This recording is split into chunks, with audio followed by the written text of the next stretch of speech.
മനുഷ്യത്വം മരവിക്കാത്ത രാഷ്ട്രീയം അതാര് നടത്തിയാലും അതിനെ നമ്മൾ ചേർത്ത് നിർത്തണം. എല്ലാ പിന്തുണയും അവർക്ക് വാഗ്ദാനം ചെയ്യണം. ഇതിവിടെ പറയാതിരിക്കാൻ കഴിയില്ല. കാരണം കേരളത്തിലെ മറ്റുള്ള പ്രദേശങ്ങളെ അപേക്ഷിച്ച് അല്പം വർഗീയതയ്ക്ക് പേര് കേട്ട ഇടമാണ് വടക്കൻ മണ്ഡലമായ മഞ്ചേശ്വരം എന്ന് പറയുന്നത്. അതും താനേ ഉണ്ടായതല്ല, രാഷ്ട്രീയ വിജയങ്ങൾക്ക് വേണ്ടി ചിലർ ഉണ്ടാക്കിയതാണ്. എന്നാൽ ഇപ്പോൾ കണ്ട ഈ കാഴ്ച ആരെയും കണ്ണ് നിറക്കുന്നതാണ്.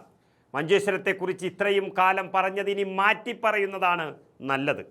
അതായത് ക്യാൻസർ ബാധിച്ച് കോഴിക്കോട് മെഡിക്കൽ കോളേജ് ആശുപത്രിയിൽ മരിച്ച മുൻ RSS BJP പ്രവർത്തകൻ്റെ മൃതദേഹം ഏറ്റുവാങ്ങാൻ ബന്ധുക്കളോ പാർട്ടി പ്രവർത്തകരോ എത്താതെ വന്നപ്പോൾ അതേറ്റുവാങ്ങിയതും അതേറ്റെടുത്ത് അന്ത്യകർമ്മങ്ങൾ നടത്തിയതും വനിതാ ലീഗ് നേതാവാണ്.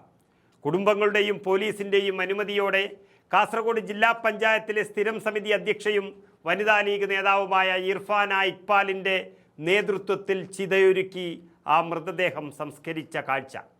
മഞ്ചേശ്വരം താലൂക്കിലെ മീഞ്ച പഞ്ചായത്തിലെ ചിഗ്രൂപ്പദവ് സ്വദേശിയായ നാരായണനാണ് മരിച്ചത്. ഒരു മാസം മുൻപ് മീഞ്ചയിലെ കടവരാന്തയിൽ ആഴ്ചകളോളം ഭക്ഷണം കഴിക്കാതെ മൃതപ്രായനായി കഴിഞ്ഞിരുന്ന നാരായണൻ്റെ അവസ്ഥ എല്ലാ മാധ്യമങ്ങളും റിപ്പോർട്ട് ചെയ്തു. അന്നും ഈ വർഗീയം പറയുന്ന ഒരാളും അവിടേക്ക് എത്തിയിട്ടില്ല. ദയനീയ അവസ്ഥ വാർഡംഗം ഷെരീഫ് ചിനാലെ വഴി അറിഞ്ഞ ഇർഫാന ഇക്ബാൽ അവിടെ സ്ഥലത്തെത്തി ഇക്കാര്യം കലക്ടറെയും ജില്ലാ മെഡിക്കൽ ഓഫീസറെയും ഒക്കെ ധരിപ്പിച്ചു. അവരുടെ അനുമതിയോടെ ഇർഫാന തന്നെ ഉപ്പള ഷെയ്ഖ് സായിദ് ഫൗണ്ടേഷനെ സമീപിച്ചു.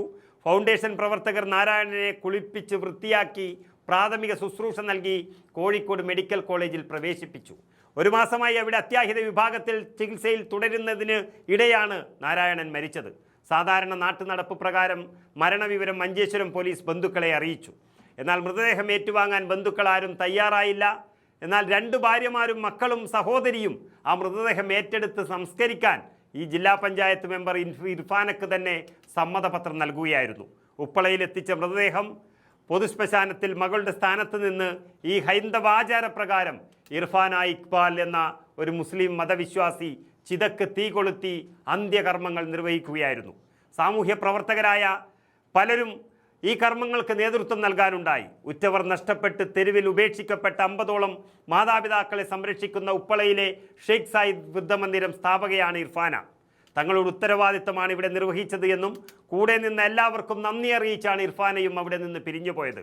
അപ്പോൾ എല്ലാത്തിനും മീതെ മതം നോക്കുന്ന ആളുകൾ, പേര് നോക്കുന്ന മാന്യന്മാർ, തഴമ്പ് നോക്കുന്ന വിദ്വാൻമാർ ഈ ഇർഫാനയുടെ നന്മയും വായിച്ചെറിയുന്നത് നല്ലതാണ്. ഇർഫാനിക്കിരിക്കട്ടെ. Big salute.